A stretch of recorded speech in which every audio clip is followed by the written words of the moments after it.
Hi everyone, it's Kristen Redmond, and today we're going to go over the planetary aspects that are surrounding us and affecting us for this week, April 11th through the 17th.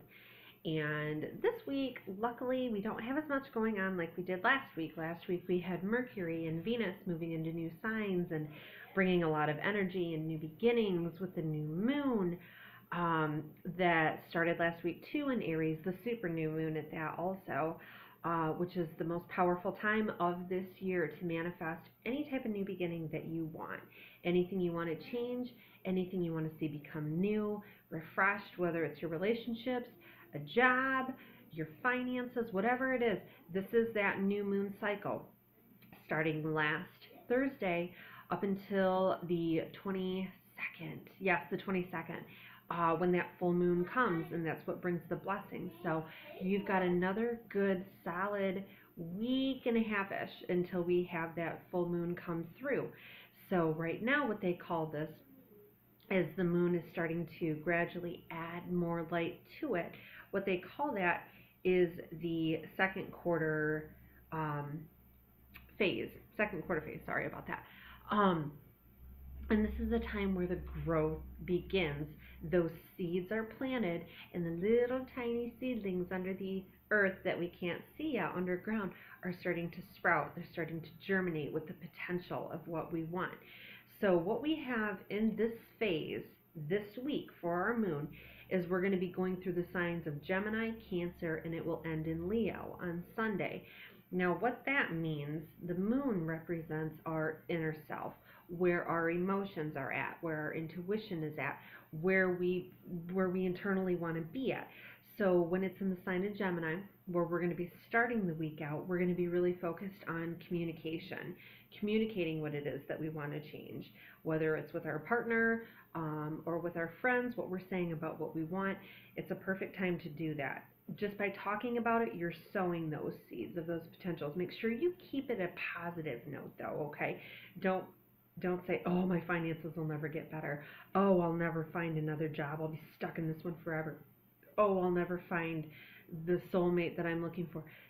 Spin it around and say, I know that this is coming, and I feel that this is coming, and I know that God's going to provide, and the law of attraction will bring that to you. That's a perfect time for this moon phase, the second quarter moon of germination, to do that. So we're going to have the first couple days are going to be great for that. Then we're going to be going into the sign of Cancer. So we're going to be really focused on our home, our family, taking care of ourselves and others. So we're going to be really focused on nurturing ourselves and those around us. So you may find yourself come Wednesday or Thursday wanting to kind of take a little bit more time for yourself, hang out to home, and take care of everybody around you. Then as the week ends, where that moon is at, and that might even be you're focusing on new beginnings too for the family in that Wednesday, Thursday time during Cancer. Then towards the end of the week, we're going to be going into Leo, and Leo is all about getting the recognition for our efforts. It's about our own unique gifts and talents and creativity that starts to come through. And it also focuses on romance too. So you may find yourself come the end of the week focusing on those new beginnings for that. What is it that I want? We're mentally going inside and we're thinking, what is it that I need? And this also may be too that with the moon going into Leo, you may get recognized for an effort that you have put in. So you may find Friday or something, you get a call from somebody saying, hey, we are going to promote you, or a newspaper wants to run an ad or something about, I don't know what it is exactly, but it's one of those times when we do get recognized for our past efforts that have been put in. So that's where our moon is at this week in that new moon cycle. So please, because it's that super moon, I know I'm stressing it a lot, but this is the best time to manifest what you want for this entire year. You have that option every month with the new moon, but this one is the most powerful. So take advantage of it, right? So beyond that situation, this week we have one major aspect that's going to be happening between two of our planets. Mars, the planet of passion and motivation, is going to be making a harmonious link with Venus. which is the planet of love and money. Okay, so this is going to be the best time to enhance our relationships and really focus on those new beginnings. Okay, especially because we're in that new moon phase of growth and potential. Okay, so that gives an extra air of added strength behind it, universal strength to begin those new relationships or strengthen an existing one. Okay, um, Mars represents our motivation and our passion. It's kind of like the engine that makes us go, okay? And so our engines are going to be raring and revving for the qualities that Venus brings. So we're going to be really focused on our money and our love. Okay, a really strong week for that. Okay, so you may see a lot of, especially since we've got Venus in Aries, and it's really bringing a lot of that unexpected, what's the word I'm looking for? Why can't I think of the word I'm looking for? Well, unexpected, I guess we'll just use that for now. Acts of love that we give to one another. It's a really good week for those surprises. So be on the lookout for something like that from your loved one this week, because the passion is also going to be behind it too. So wink, wink. It's going to be a good week for that too. So capitalize on that energy. Now, especially like I said, with this new phase moon of planting a seed and waiting it to germinate, and especially with this not conjunction, but it's a trine that we have between Mars, that planet of passion, and Venus, that love and beauty. When this situation is in universal effect, this is a very fertile time. Okay, so if you are trying to conceive a baby, this is an optimal week for that to happen. Okay, and also keep in mind too that it's really to conceive any type of new thoughts that we have, planting those seeds, right? Any type of sort. It's a fantastic week for that because the energy's behind it. Now capitalize on it this week, because towards the end, let's see here, the 17th, that's on Sunday, okay, Mars, that engine that makes us go, is going to go retrograde, okay? Now when a planet goes retrograde, it literally looks like it's going backwards. So it's kind of that, the planet literally is standing still, so everything else is going forward and that planet's staying behind, and it looks like it's kind of going backwards, and it's not, but it's just standing still. So its qualities, its potential has also slowed down. So if our engines are slowing down, what does that mean? We're losing energy, okay? Between April 17th and June 29th, when Mars goes direct, again, out of retrograde, expect to really be not lethargic, but just not to have the same type of energy that you may have before. Our passion may be kind of low, and it will actually take on the negative qualities of the planet. So the negative side of Mars is kind of more sparring. It's the war aspect of it. So you may kind of be a little more conflicted. You may be a little more grumpy. Just keep an eye out for that.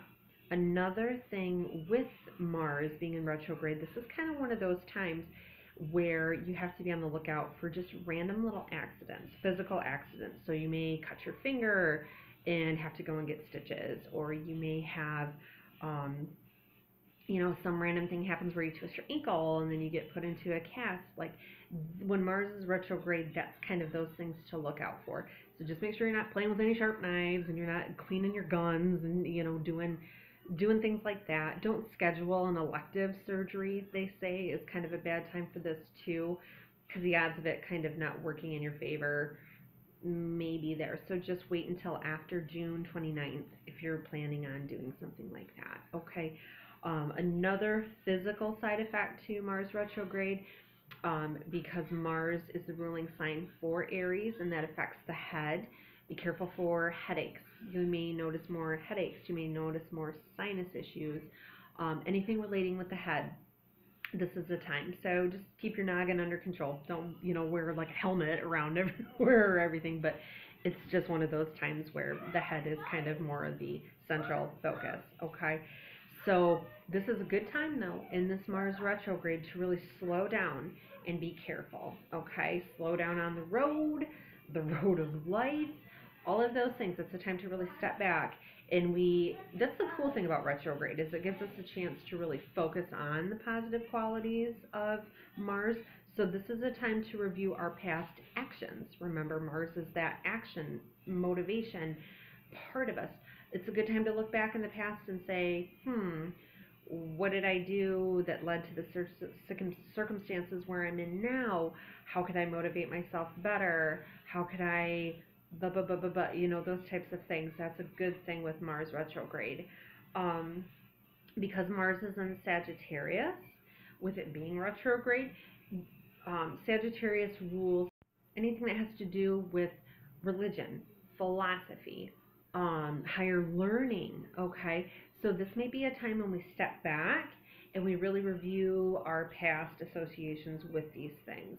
It may be a time when you kind of think, what is it I want to change about my views on my religion? Am I ready to maybe go back to school? And you'll kind of start setting yourself back and thinking about getting yourself, what actions do I need to take to go back to school, to have a career that's more fulfilling, that fulfills my soul purpose, because that's what the motivation and the passion is all about, your own internal needs to be happy in your career, right? So this is one of those times when you really focus on those things. So you may also see past issues, because you think retrograde, that always brings up issues of the past. And it also will bring up other areas that Sagittarius rules, which would be grandchildren, travel may bring up some issues with that, sports, or your in-laws. So you may see something along those lines where that happens, okay? Past issues that come up that need to be dealt with or what have you. So that's kind of what's going on around us this week. Not a whole ton, but it's a lot of interesting energy, to say the least. And then just kind of expect that while Mars is retrograde, we're going to be a little bit more chill and maybe just staying closer to home. And don't be surprised if your energy is low, because that's just what happens when Mars goes retrograde. And depending on how that Mars retrograde affects your natal planets and your natal chart, it may be a really good thing. Like for my chart, it's fantastic for me, this Mars retrograde.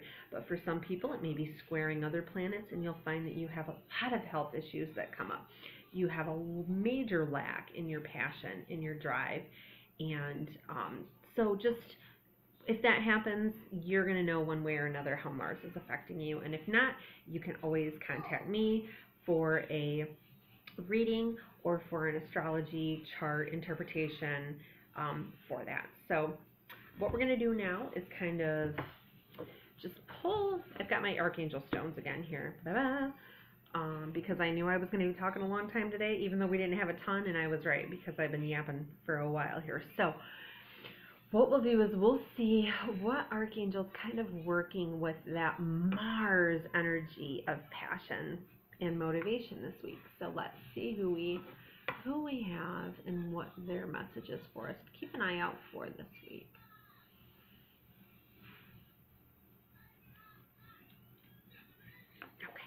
Okay. So we have, this one is going to be, I'm trying to decide if it's going to be Jeremiah or if it's going to be Archangel Michael. I feel stronger about, I don't know. I kind of feel them both. Hold on. Jeremiah. Okay, Jeremiah is the angel that helps us review. Okay, he's kind of like that past life angel that helps us review anything that happens in the past. So actually that's kind of ironic with this Mars retrograde coming up, to review our past actions that have put us in our situations that we're in. So he helps us to, sorry, my Kindle needed me to free up some space there to make it so I could do some more video here. So anyway, Jeremiah, he helps us to review our situation, kind of look at it from above, and objectively say, okay, let's make a favorable assessment here of what's really going on. He also can help you if you feel like there's been a lot of dreams that you've been having lately where sporadic things are coming through and it feels like it's past life related, it's karmic related. He is the angel that's trying to help you work through those past issues of your karmic ties from past lives, so it can free you up for what your soul is meant to do here on this plane, okay? So he may be coming through for that. He may be coming through just being a beaconing light for everybody right now, just saying, let's review. And in that comes the renewal, right? Perfect for this new moon. That's when we put that into it. We kind of review those past actions, and then the renewal comes at the time of the full moon. So Jeremiah, I have a feeling that's what it is. Okay, so now let's think here. I'm going to say, because I don't want to shuffle it 10 times though, I'm going to do 6. Okay, 6 times for Jeremiah, and see exactly what else he really wants to say for us in this time, besides just the reviewing that we have to go through in this new moon, Mars retrograde, Mercury retrograde time. A lot of slowing down in our thought process and thinking and reviewing and looking within to decide what it is we need to do to make these changes. Okay, change starts at home, right, with ourselves. So let's see here. I feel like I need to do it 2 more times, so I feel like that's actually 7, but that may even be better because 7 is a number from moving from total stagnation and being stuck in the mud to moving forward. I think that's good because this card just like jumped out there. So, okay, Queen of Water. This card represents taking hold of those feminine side, the nurturing qualities with, sorry, my oldest there is all jacked up watching his Teen Titan Goes there. So anyway, it kind of represents that, the nurturing qualities within ourselves, okay? And what we need to do to really nurture ourselves and others.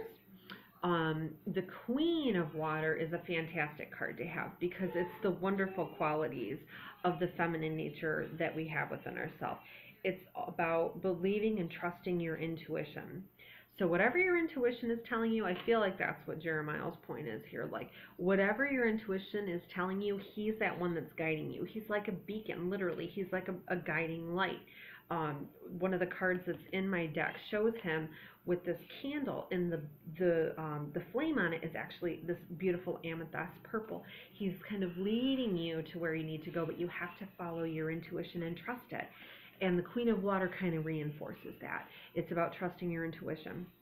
And of course, taking care of yourself and others. So, another cool thing with this, you know how I was saying, like, about, I was really focused on talking about relationships coming to a new level, with this new moon and focusing on that for this new year. That's one of the major, not new year, but, for the remainder of the year for new beginnings.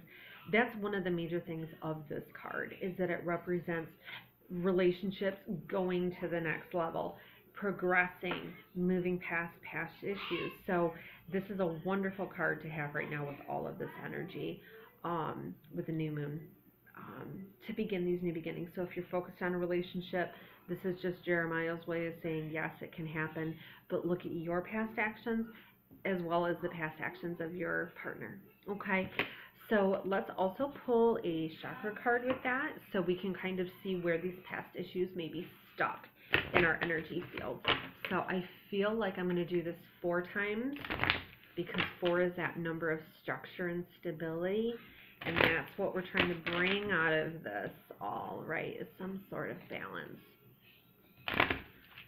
So what do you say, Jeremiah? Where is this at? Soulmate, ta-da! Well, I guess that is. Isn't that something, huh? So this is very relationship oriented for a lot of people that are watching here. Oh, come on.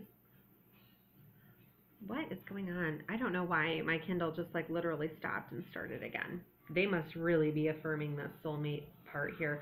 Major changes for relationships coming up. I know one person in particular I feel super, super strong because I have this amethyst now, and you know that we had this card in your reading, and you represent this. It's my, oh my gosh, my Kindle is being crazy. It keeps shutting off on me here.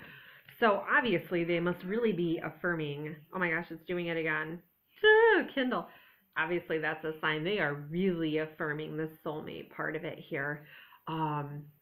It's interesting too, because there's so much energy that's going on with these new beginnings, whether it's that new relationship or if it's fixing this existing one. It's almost like it's the universe's way of like a magnet pulling us, our soul, with whoever that person is that we're meant to be with. And it's maybe they're not that one that's like, this is the lifelong soulmate that I've been looking for, but they're that person that's going to help change and shift your life now. So it's not going to be the same. No matter what, they bring that transformation that's needed for your soul to go to that next level. I look at this as new beginnings, no matter what, okay? I see this and I look at this as a sign that with this new moon that's coming up, manifest. Do you want that new relationship? Are you trying to attract that soulmate connection? Are you trying to fix the existing relationship that you know is with someone who is your soulmate, but it may be in a down cycle in that relationship? No matter what it is, Jeremiah is going to help us review and reassess what our actions have done in the past, whether it's this lifetime or a lifetime in the past where we still have karmic ties that prevent us from having this connection, okay? So this week, let's really focus on those new beginnings. Darn it, get into that new moon. Literally, look at it in the sky. See where it's half dark. Imagine that being the empty space in your heart.